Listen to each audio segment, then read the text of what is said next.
Come to the feature race of the day, the Sunflower International. Last year, Jim Moody won it on Yamaha. Can he do it this time on the Honda? Or will it be the other flying Scot, Steve Hislop, on the Ducati? Let's find out. Here's Barry again.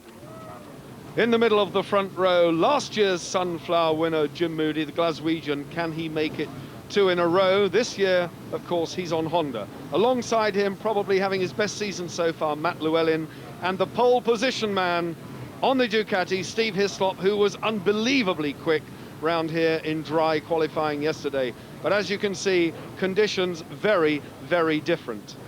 This race will be run over 12 laps, 21.72 miles.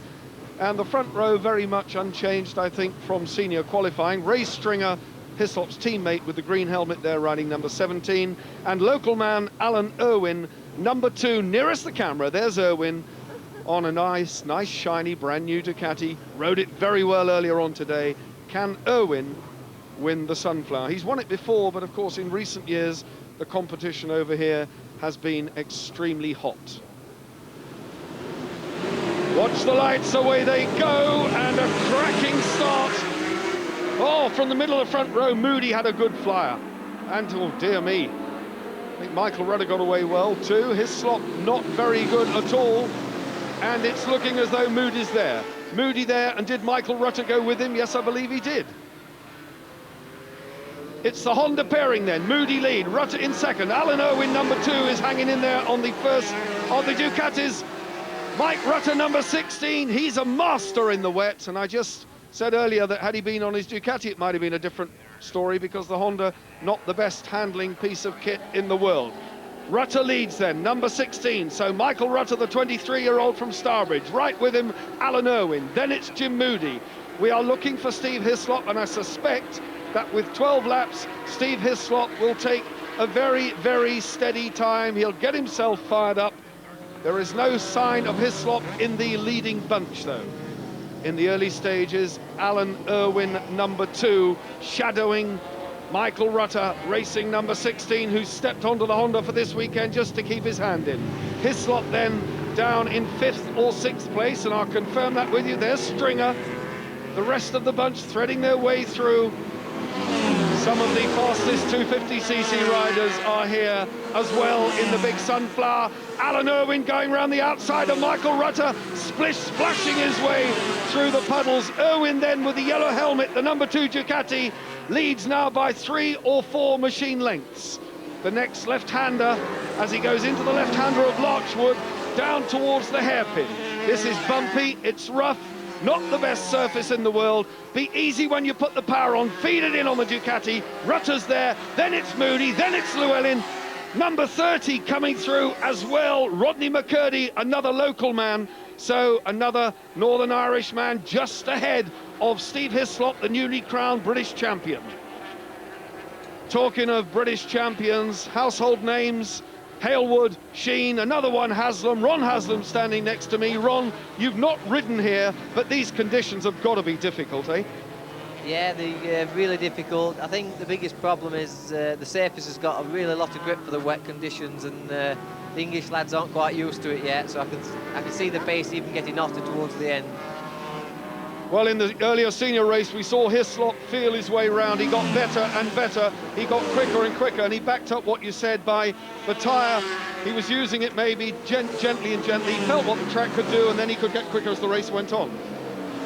Yeah, it's, as I say, they all sort of still feeling the way around here. It's a quite bumpy circuit, but I think they all know the way now, so really look forward to a good race. I suppose Alan Irwin out there in front, he's a Bishop's Court specialist. He does a lot of practicing here. That's the reason why he's going so well. Yeah, I think when they watch him and see where he goes, I think they'll just copy it and hopefully get back in touch with him. Well, thanks, Ron. We'll pick you up in the closing stages, but right now we're with Alan Irwin, race leader. He is going like a train, knee on the tarmac. He really is looking good. Michael Rutter, number 16, is still with him. So the Honda pairing of Rutter and Moody giving the crowd, and there's a good crowd here despite the weather, something to shout about. Here they come. Hislop now up to 4th. I saw a flash of fluorescent pink crash helmet there. There's Steve Hislop, number 1. McCurdy, number 30, down in 5th, and Matt Llewellyn just hanging on to the tail end of that bunch. There goes Llewellyn, Mr. Consistent Matt Llewellyn. But if Alan Irwin can break the toe, can get away, I think he has a real chance of winning this race. And to my mind, Ron, the threat has got to be Steve Hislop. Yeah, it's got to be. As I say, I think he'll get faster and faster as the race goes on. So as long as he don't break too big a lead, I think it'll be a really, really good end result with it. Hislop then in 4th place currently, ahead of him, the 2 factory Hondas. Jim Moody, oh dear me, Alan Irwin has gone. He's handed the race lead to Michael Rutter. Oh, what a shame for Alan Irwin. So he will be kicking himself. Good to see the rider up on his feet. What a shame.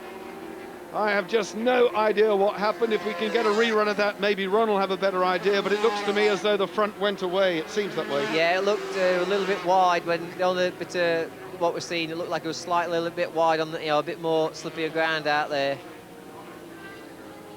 Yes, he was definitely wide out there and he was trying to pull it back, and obvious the tyres couldn't take it.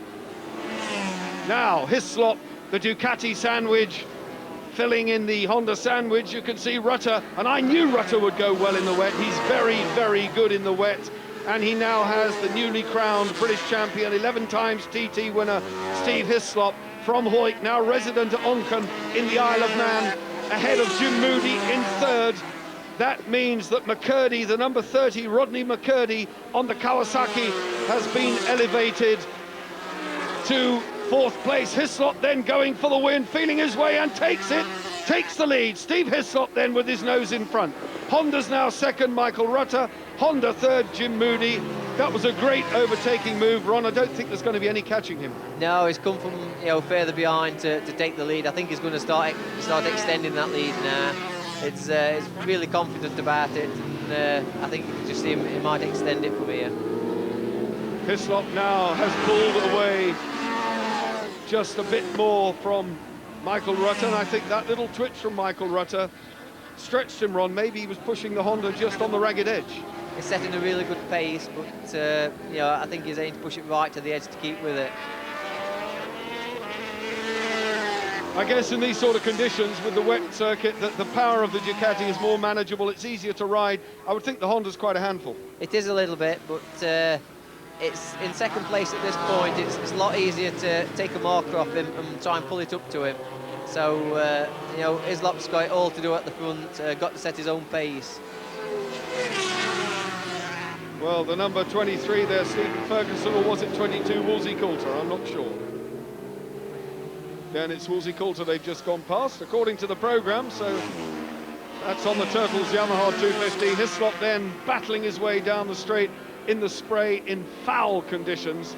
They really are very, very bad conditions. So into lap 10, so we have 2 laps remaining after this, and a jubilant Steve Hislop if he holds it all together, but the battle is not over for 2nd because Jim Moody is now fighting back at the precocious Michael Rutter on the bike for one weekend, and what a display he's given Mike Rutter. Moody, though, fighting back, going for 2nd. Can he pull it off? Well, Moody's got the experience, Rutter's got the enthusiasm. Which way is it going to go, Ron? I think Jim's going to try it, even though that they're running under similar colours. But Jim's had a lot of experience on the Honda compared to Michael. Well, it's looking that way too. He's right there, just shadowing him, right for right, left for left, as they go through the complex on the back of the circuit, then up to the left-hander, flicking through after Ringawaddy before they come on to Dunsfort, which is the bend at the top end of the start-finish straight, and sprinting down the line. It's still Michael Rutter just with his head in front. Moody, though, oh, Moody whizzes through, beautifully taken on the left-hander into Brock. So Jim Moody moves up to 2nd place. And that was a classic overtaking move. Whether Rutter went wide or he slowed, I don't know. Did Moody just do it on the brakes? I think it's, as you say, when you're behind, you just look at the other pace and sort of match it and get a little bit quicker. I think now Michael should actually stick with him and try and come back at him again. Well, we've seen hard-charging Michael Rutter before, and I have every reason to believe that he's going to do as Ron Haslam predicted. He won't settle for third. If there's anything he can do about it, he'll go for it, and that means putting Jim Moody, number 21, under maybe just a little bit too much pressure. However, Hislop then, the next time round, will collect the yellow and black flag, which means there is 1.81 miles of the Bishop's Court circuit remaining for him. He's not really concerned with what's happening behind, provided they don't pass him. The tail enders now still very much in the way. The last lap flag is out. Hislop is on his way. Ron, a last word from you. What a display.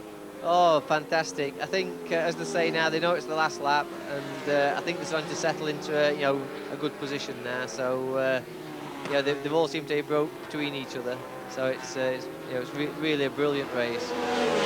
First time here, too, for Steve Hislop. He's got to be pleased, doesn't he? Oh, he's got to be over the moon with that. He's riding so well now. As I say, wet conditions, dry conditions, it doesn't matter. He's just riding so well. Riding well he is. He's on a charge now, unless some misfortune befalls him. Steve Hislop is going to come home and lift his first Sunflower after what, it's fair to say, was a fairly short, sharp dash. By Superbike standards, it has not been a long race, but conditions taken into account, it has certainly been a good, thrilling and a relatively safe race, if you can call motorcycle racing safe. Steve Hislop then, number 1 on the plate, reflecting he is the true champion. He rounds the right-hander at Dunsfort for the last time. The finish line, the checkered flag in sight. Will we see a wheelie from Hislop? No, but never mind. He takes the flag over the line. Goes Moody, and Rutter gets third. Moody congratulates Hislop, a worthy winner.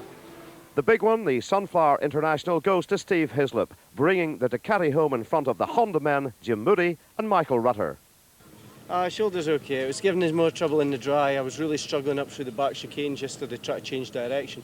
But it's helped the fact that it has been wet, But it's not the best of conditions for the spectators. But hopefully they've enjoyed the racing, It's been good. Can you make it a hat trick? The last man to do that was Ron Haslam. Well, I'd like to. The way I've been going in the wet, I mean, I didn't go as quick as I did in the first race there, but I just kept a steady pace. But hopefully I can do it again, yeah.